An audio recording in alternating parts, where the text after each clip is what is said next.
Bonjour à tous, j'espère que vous m'entendez bien.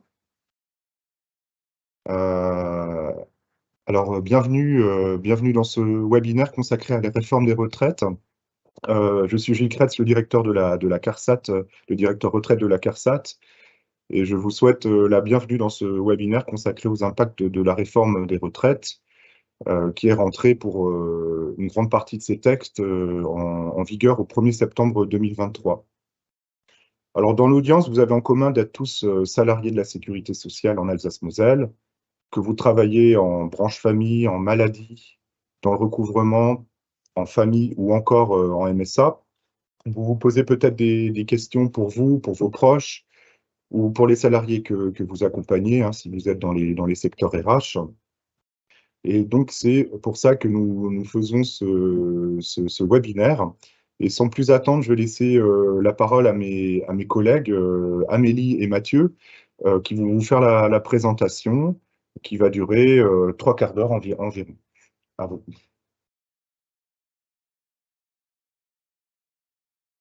Bon séminaire. Ok. Bonjour à tous, merci Gilles pour l'introduction.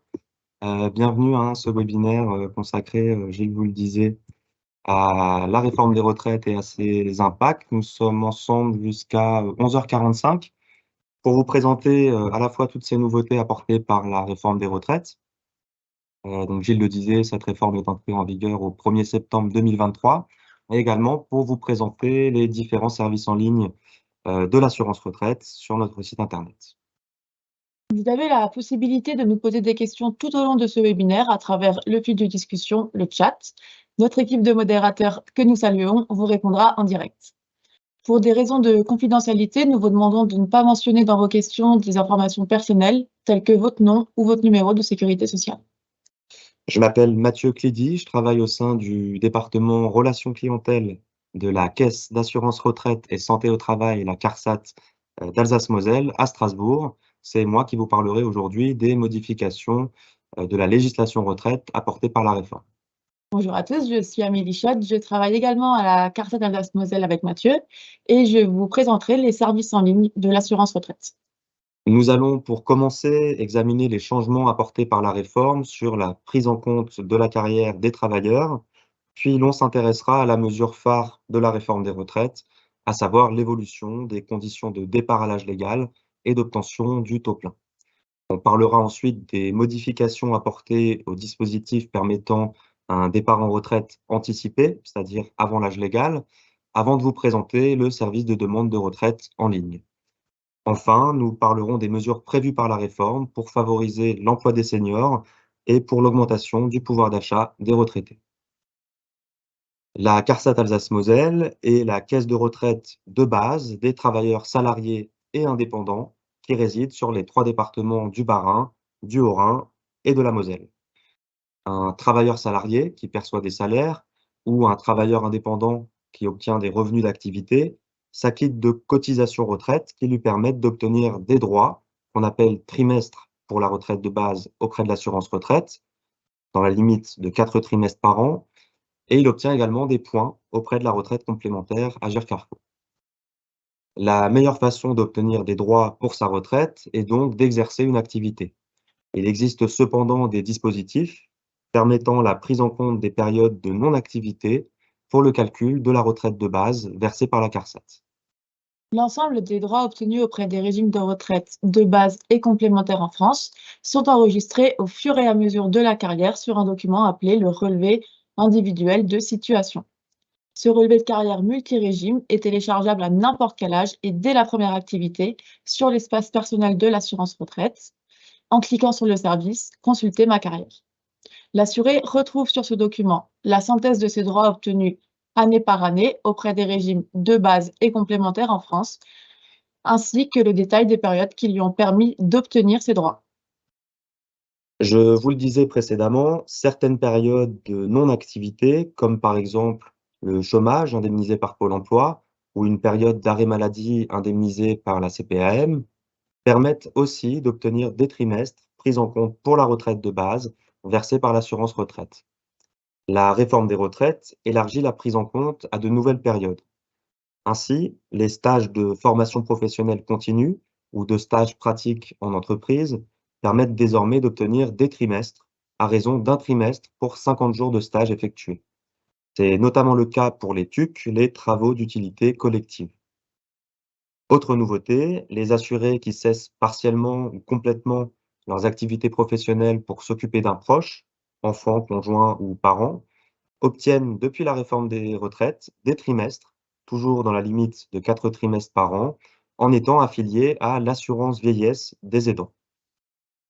Enfin, la réforme va également permettre une prise en compte plus étendue des carrières des sportifs de haut niveau, qui pourront obtenir jusqu'à 16 trimestres pour l'ensemble de leur carrière sportive, si celle-ci les a conduits à suspendre leurs activités salariées. La mesure la plus médiatisée de la réforme des retraites, et peut-être la plus impactante pour les futurs retraités, concerne le décalage progressif de l'âge légal. L'âge légal, c'est l'âge minimum requis pour demander sa retraite. Sauf exception, on parlera tout à l'heure des dispositifs de départ en retraite anticipé, les assurés peuvent prendre au plus tôt leur retraite le mois suivant leur âge légal. Auparavant fixé à 62 ans, l'âge légal va progressivement augmenter pour arriver à 64 ans à partir de la génération 1968. Le décalage de l'âge légal s'applique en premier lieu aux retraités nés à partir de septembre 1961, pour qui l'âge légal passe à 62 ans et 3 mois. À partir de la génération 1962, l'âge légal se décale chaque année de 3 mois. Pour les assurés nés en 1962, l'âge légal est fixé à 62 ans et 6 mois, 62 ans et 9 mois pour la génération 1963, 63 ans pour les 1964, et ainsi de suite. Prenons 2 exemples.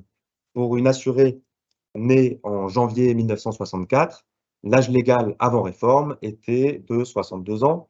Elle pouvait donc partir en retraite au plus tôt, le premier jour du mois suivant son 62e anniversaire, c'est-à-dire, pour elle, le 1er février 2026. Après la réforme, son âge légal, comme pour toute la génération 1964, est fixé à 63 ans. Elle doit donc décaler son départ à la retraite d'1 an et partira au plus tôt en retraite le jour du mois suivant son 63e anniversaire, soit le 1er février 2027.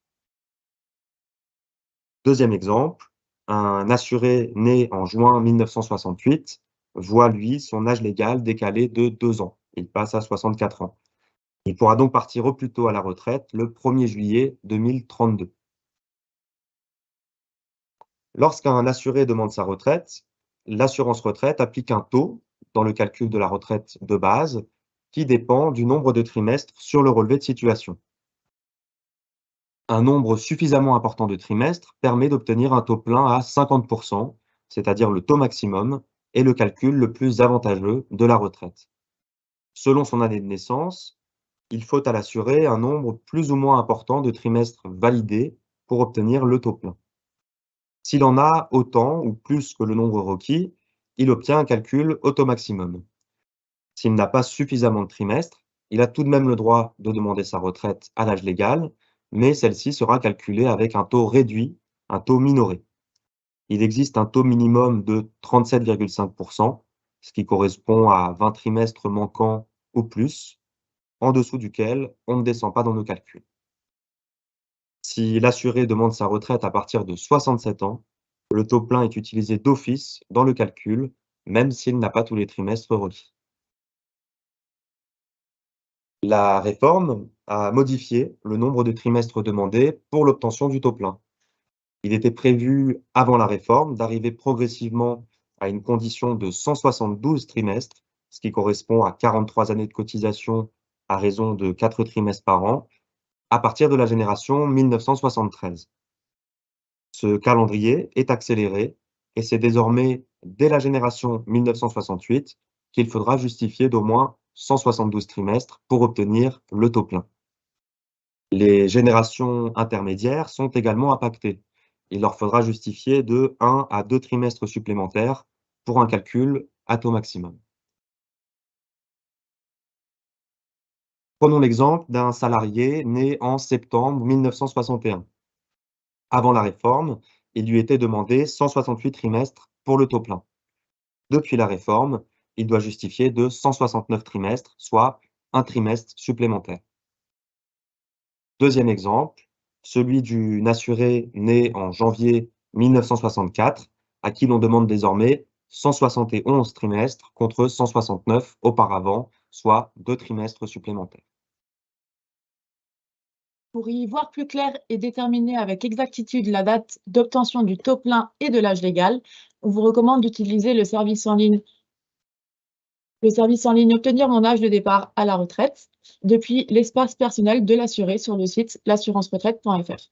Tous les régimes de retraite français y figurent et le service propose une estimation des montants de retraite de base et complémentaires à différentes dates de départ en retraite. Première étape, vous pouvez accéder à une simulation personnalisée en précisant vos situations professionnelles et familiales.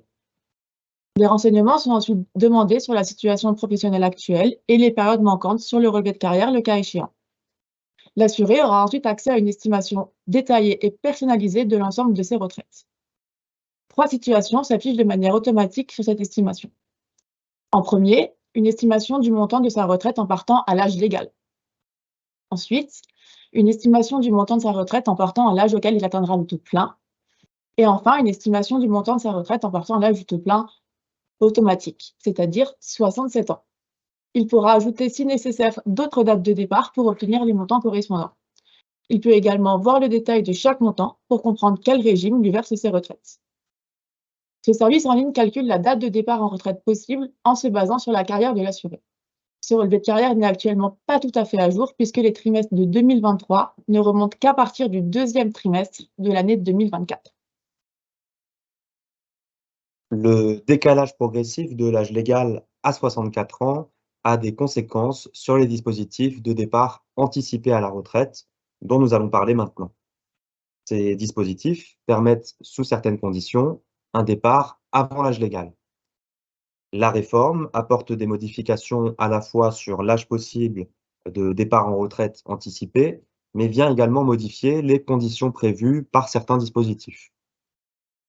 Premier dispositif de départ en retraite anticipé, la retraite au titre de la carrière longue. Cette retraite anticipée permet désormais à un assuré ayant commencé à travailler jeune et dont la carrière présente peu d'interruptions de prendre sa retraite jusqu'à 6 ans avant l'âge légal. Pour être éligible à la retraite anticipée pour carrière longue, il faut donc en premier lieu remplir la condition de début d'activité. La règle est simple, il vous est demandé de justifier de 5 trimestres sur votre relevé de carrière avant la fin de l'année de vos 16 ans, de vos 18 ans, de vos 20 ans ou de vos 21 ans. Ainsi, si vous êtes né en mai 1965, il vous faudra 5 trimestres avant la fin de l'année 1981, année de vos 16 ans, pour un départ anticipé 6 ans avant l'âge légal. Petite particularité, si vous êtes né au dernier trimestre de l'année, 4 trimestres suffisent. La deuxième condition pour bénéficier de la carrière longue, c'est de justifier au moment du point de départ de la retraite d'un nombre de trimestres cotisés, ce sont les trimestres obtenus en cotisant sur les salaires, équivalent au nombre de trimestres demandés pour le taux plein selon votre génération. Ainsi, si vous êtes né en 1964, il vous sera demandé 171 trimestres cotisés. Avant la réforme, il était possible de partir en retraite anticipée jusqu'à 4 ans avant l'âge légal, donc à 58 ans, si l'assuré avait commencé sa carrière avant 16 ans, et 2 ans avant l'âge légal, ou 60 ans, pour un début de carrière avant 20 ans. La réforme des retraites a introduit 4 bornes d'âge, correspondant à l'âge de début d'activité, qui permettent de demander sa retraite de manière plus ou moins anticipée par rapport à l'âge légal. Remplir la condition de début d'activité avant 16 ans peut vous permettre de partir en retraite jusqu'à 6 ans avant l'âge légal. Si vous remplissez la condition avant 18 ans, le départ est possible 4 ans avant l'âge légal, 2 ans avant l'âge légal si le début d'activité est avant 20 ans, et 1 an avant l'âge légal en cas de début d'activité avant 21 ans. Pour les générations dont l'âge légal sera fixé à 64 ans, on aura donc des départs possibles à partir de 58, 60, 62 et 63 ans, selon l'âge de début d'activité. La réforme a prévu un aménagement pour les générations 1961 à 1969 qui remplirait la condition de début d'activité avant 20 ans. Le départ pour ces générations est possible plus de 2 ans avant l'âge légal. Prenons pour exemple un assuré né en juin 1965 pour qui l'âge légal est donc de 64 ans. C'est la première génération à inaugurer cet âge légal de 64 ans. Pour cet assuré né en juin 1965, il y aura une possibilité de départ à 58 ans si en 1981, l'année de ses 16 ans, il réunit déjà les 5 trimestres demandés. Il faudra également qu'il justifie à 58 ans des 172 trimestres cotisés demandés à sa génération. Deuxième possibilité, un départ à partir de 60 ans si en 1983, année de ses 18 ans, il réunit déjà 5 trimestres et encore une fois, s'il justifie au point de départ de la retraite de 172 trimestres cotisés.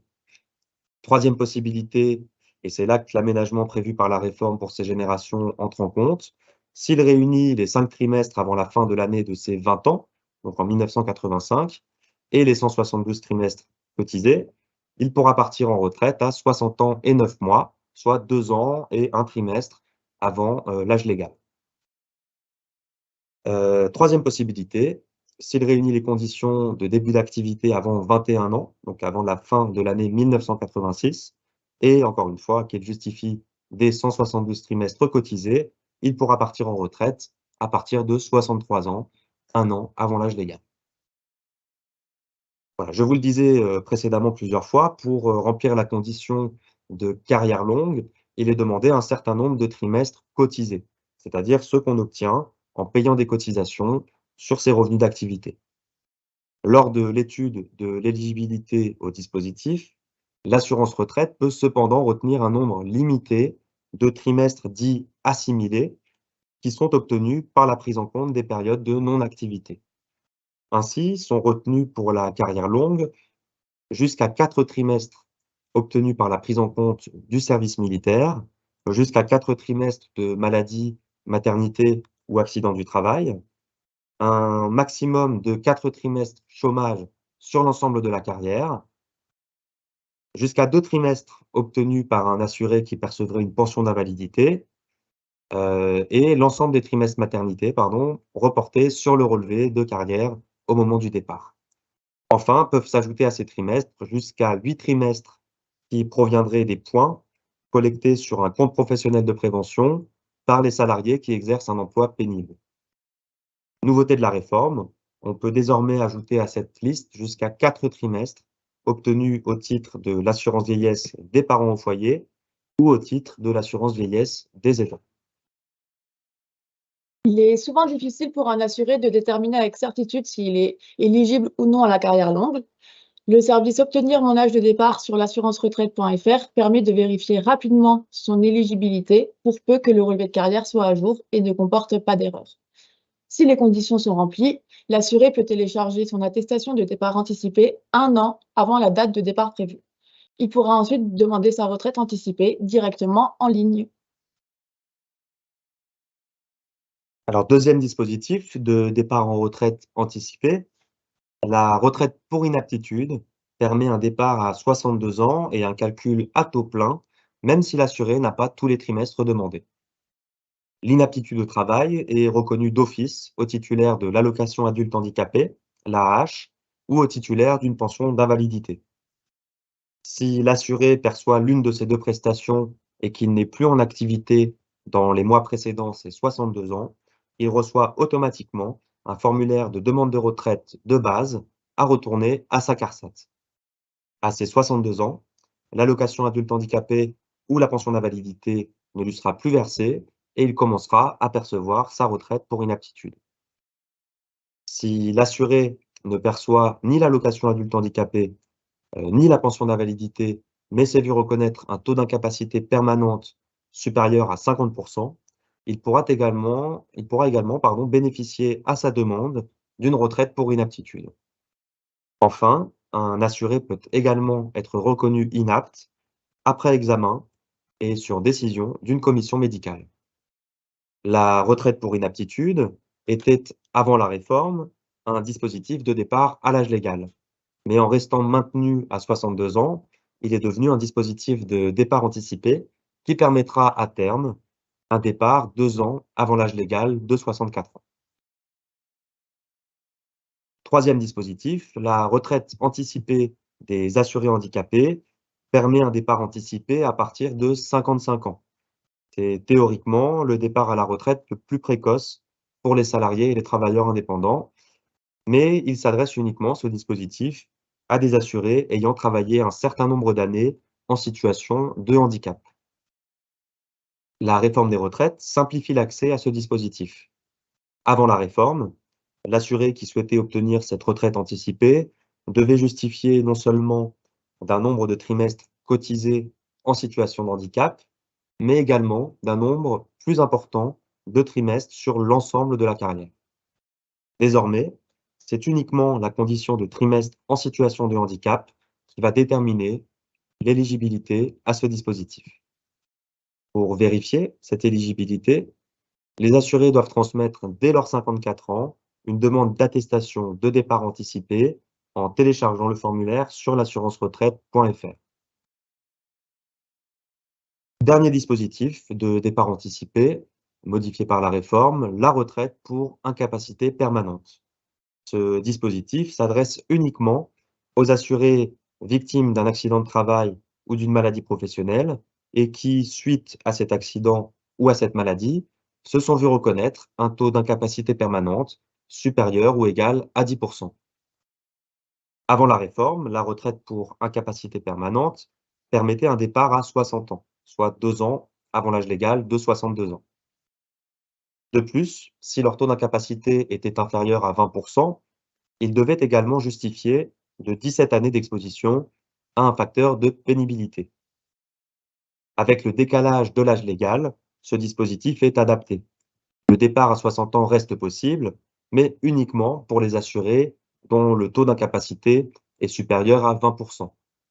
Pour ceux dont le taux se situe entre 10 et 20%, le départ en retraite n'est possible que 2 ans avant l'âge légal, soit à terme à partir de 62 ans. Ils ne devront en revanche plus justifier de 17 années, mais de 5 années d'exposition à un facteur de pénibilité. Maintenant que nous avons vu les changements apportés par la réforme aux différents dispositifs de départ en retraite, nous pouvons nous intéresser à une démarche essentielle pour les futurs retraités, la demande de retraite en ligne. La demande de retraite en ligne, c'est une seule demande qui suffit pour tous les régimes de retraite français de base et complémentaires auxquels l'assuré a été affilié. Le formulaire en ligne est personnalisé et pré-rempli par les régimes de retraite et l'envoi d'informations sensibles et de justificatifs est sécurisé grâce à France Connect. Pour se connecter depuis le site de l'assurance retraite, il suffit de cliquer sur « S'identifier avec France Connect » et de choisir le compte avec lequel se connecter. Le plus souvent, nos assurés utilisent les identifiants des impôts ou de l'assurance maladie. Lorsque cette étape est effectuée, l'assuré arrivera ensuite sur son espace personnel. Dans la partie « Mes démarches en ligne », il suffit de cliquer sur le service « Demander ma retraite », de vérifier ou modifier ses coordonnées, donc l'adresse mail, le numéro de téléphone, et de cliquer sur « Demander ma retraite ». Il aura ensuite la possibilité de renseigner sa date de départ en retraite. Celle-ci sera toujours le premier jour du mois. Juste en dessous de la date de départ en retraite choisie, s'afficheront tous les régimes de retraite de base et complémentaires auxquels il a cotisé au cours de sa vie. Il faudra bien veiller à cocher tous les régimes de retraite dans lesquels il souhaite envoyer sa demande.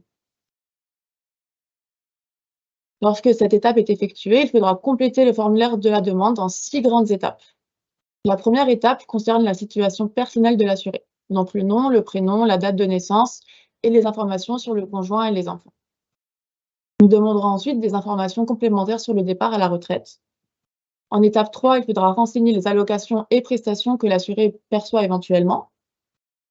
Le point suivant concerne les informations bancaires et fiscales, donc le RIB, l'IBAN, puis nous lui demanderons de joindre les justificatifs nécessaires au traitement de sa demande en étape 5.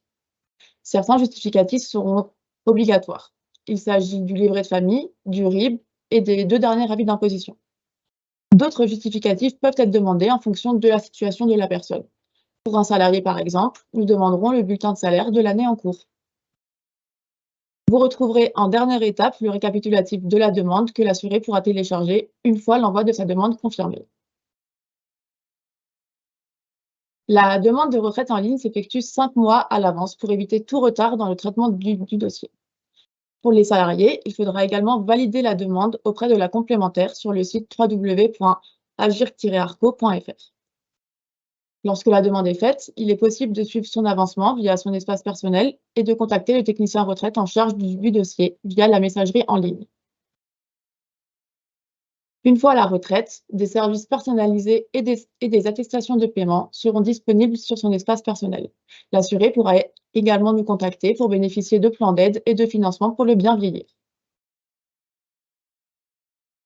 La réforme des retraites a également pour ambition de faciliter l'emploi des seniors avant et après la retraite. Pour atteindre cet objectif, les dispositifs de retraite progressive et de cumul emploi-retraite, qui existaient déjà avant la réforme, ont évolué. Concernant la retraite progressive, le principe est simple. L'assuré signe avec son employeur un contrat à temps partiel et ses régimes de retraite de base et complémentaires lui versent en contrepartie une fraction de ses retraites. La retraite progressive permet donc de diminuer l'activité tout en percevant un complément de revenus. Comme l'assuré continue à travailler, il cumule toujours des trimestres et des points qui seront pris en compte lorsqu'il demandera définitivement sa retraite. La fraction de ces retraites qui lui sont versées correspond à la différence entre le temps partiel de travail qu'il exerce et le temps plein en vigueur dans son entreprise. S'il est à 80% du temps plein, il perçoit 20% de ses retraites. S'il est à mi-temps, c'est-à-dire à 50%, il perçoit 50% de ses retraites, et ainsi de suite. Pour bénéficier de la retraite progressive, 3 conditions. Premièrement, une condition d'âge qui va dépendre de son année de naissance. Deuxièmement, une condition de carrière. Il faudra qu'il ait déjà validé au moins 150 trimestres au point de départ de la retraite progressive. Et troisièmement, on l'a vu, une condition d'activité à temps partiel entre 40 et 80% du temps plein. La réforme des retraites modifie l'âge de départ en retraite progressive. Toujours situé au plus tôt 2 ans avant l'âge légal, il va progressivement passer de 60 ans à 62 ans pour suivre l'évolution de ce dernier. Ainsi, la génération 1962 pourra commencer sa retraite progressive à partir de 60 ans et 6 mois, 60 ans et 9 mois pour les 1963, et ainsi de suite. Pour la génération 1968 et les suivantes, l'âge de départ sera fixé à 62 ans. Autre nouveauté, la retraite progressive est désormais ouverte à l'ensemble des catégories des travailleurs indépendants. Elle est alors calculée sur la base d'une diminution du chiffre d'affaires, ainsi qu'aux contractuels de la fonction publique. Une fois retraité, rien n'empêche de reprendre une activité dans le cadre des dispositifs de cumul emploi-retraite. Ce cumul peut être plafonné si l'assuré est parti en retraite avant l'âge légal, dans le cadre d'un départ anticipé, ou après l'âge légal, mais sans le taux plein. En revanche, si l'assuré a bien et le taux plein et l'âge légal, son cumul emploi-retraite est dit intégral. Il n'y a pas, dans ce cas-là, de limite au montant des salaires qu'il peut percevoir en reprenant une activité. Nouveauté de la réforme des retraites, ce cumul emploi-retraite intégral permettra désormais à l'assuré d'obtenir une deuxième pension de retraite de base et complémentaire, deuxième pension qui sera calculée lorsqu'il aura finalement cessé toute activité. Il devra cependant respecter un délai de carence de 6 mois après le point de départ de la retraite s'il souhaite reprendre une activité dans l'entreprise qu'il employait avant la retraite. En reprenant une activité, il s'acquitte à nouveau de cotisations vieillesse, comme n'importe quel salarié, et ces cotisations lui ouvrent des droits pour le calcul de la deuxième pension. Attention, il n'y a qu'une deuxième pension, il n'y aura pas de troisième pension versée si l'assuré reprend une troisième activité. La réforme des retraites a également pour ambition de trouver des réponses aux situations de précarité que rencontrent parfois les retraités quand le montant de leur retraite est trop faible. Ainsi, depuis la réforme, le montant des pensions de nombreux retraités a déjà pu être revalorisé via une majoration du minimum contributif, un dispositif auquel sont automatiquement affiliés les retraités ayant eu une carrière pleine, mais avec de faibles revenus.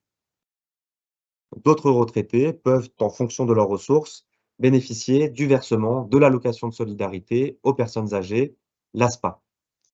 Cette allocation permet de compléter les revenus des bénéficiaires dès lors qu'ils remplissent les 3 conditions suivantes.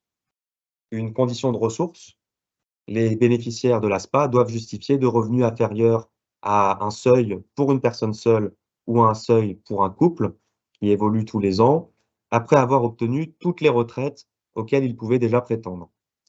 Deuxième condition, c'est une condition d'âge, puisqu'il faut être âgé d'au moins 65 ans, sauf dérogation pour les retraités partis en retraite anticipée pour raison de santé, comme pour l'inaptitude ou l'incapacité permanente.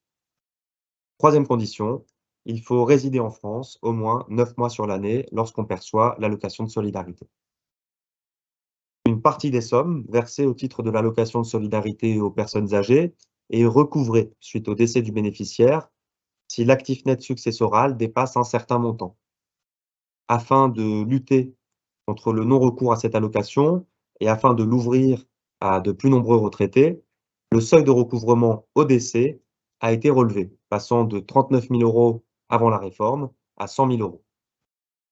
Concrètement, il n'y a plus de recouvrement suite au décès pour les bénéficiaires de l'ASPA dont l'actif net successoral est inférieur à 100 000 €. Nous entrons maintenant dans la dernière partie de cette présentation sur les nouveautés de la réforme, avec 2 autres mesures introduites par cette réforme: la surcote parentale et la pension d'orphelin. La naissance et l'éducation des enfants peuvent donner droit à une majoration allant jusqu'à 8 trimestres par enfant. Cette majoration permet souvent d'arriver à l'âge légal avec plus de trimestres que nécessaire pour l'obtention du taux plein. Et avant la réforme des retraites, ces trimestres ne permettaient pas pour autant d'augmenter le montant de la retraite versée. La réforme a mis en place une surcote parentale. Si le futur retraité dispose déjà à 63 ans de suffisamment de trimestres pour obtenir une retraite à taux plein, chaque trimestre supplémentaire obtenu jusqu'au départ à la retraite, dans la limite de 4 trimestres, donnera droit à une majoration du montant de 1,25 %. Au total, cette surcote parentale pourra donc donner droit à 5 % de majoration sur le montant de la retraite. Cette surcote parentale est calculée automatiquement lors du traitement de la demande de retraite de l'assuré qui remplit les conditions. Dernière nouveauté introduite par la réforme, la pension d'orphelin est un dispositif destiné aux enfants orphelins dont l'un au moins des parents avait cotisé auprès de l'assurance retraite. Jusqu'à leurs 25 ans au plus tard, sauf s'ils présentent un taux d'incapacité supérieur ou égal à 80 %, auquel cas il n'y a pas de limite d'âge, ces enfants percevront mensuellement une pension correspondant à 50 % de la retraite que percevaient ou qu'auraient perçu leurs parents s'ils n'étaient pas encore retraités. Un montant minimum va également prochainement être précisé par décret pour garantir un revenu dans le cas où les cotisations des parents ne permettraient pas d'obtenir un montant suffisant. Dernier point, avant de nous quitter, sur les possibilités pour les assurés de contacter la CARSAT. Les échanges et partenariats entre la CARSAT et vos organismes sont, on peut s'en réjouir, de plus en plus fréquents. Ils permettent notamment une meilleure prise en charge des assurés les plus fragiles lors de leur passage à la retraite. En dehors de ces échanges interorganismes, un assuré peut avoir besoin de contacter directement la CARSAT dans le cadre de la préparation de sa retraite, d'une demande en cours de traitement et même une fois retraité pour demander des informations sur les paiements de sa retraite. La solution la plus simple pour contacter la CARSAT reste la messagerie de son espace personnel sur l'assurance-retraite.fr. Sécurisée et accessible à n'importe quel moment, la messagerie lui permet de poser tout type de questions et d'obtenir une réponse personnalisée sous 48 heures. Deuxième solution, la plateforme téléphonique de la CARSAT, joignable au 39 60. Nos téléconseillers répondent à toutes les questions des assurés de 8 h à 17 h du lundi au vendredi. Troisième solution, se rendre en agence CARSAT à Strasbourg, Metz, Colmar, Haguenau, Sélestat, Forbach et Mulhouse pour un rendez-vous ou pour déposer des documents comme des formulaires ou des justificatifs. Enfin, la CARSAT développe depuis quelques années maintenant le partenariat avec les 80 et quelques France Services d'Alsace-Moselle, dans lesquels nos assurés peuvent se rendre pour des questions simples ou pour réaliser des démarches en ligne. Et maintenant la fin de ce webinaire. Nous vous remercions pour votre attention et votre participation. Un lien vous permettant d'accéder au replay du webinaire, vous sera mis à disposition. On remercie également toutes les équipes de la CARSAT Alsace-Moselle qui ont participé à la préparation du webinaire. Nos modérateurs restent connectés encore quelques minutes pour répondre, à vos questions. On vous souhaite, une belle journée. Bonne journée à tous.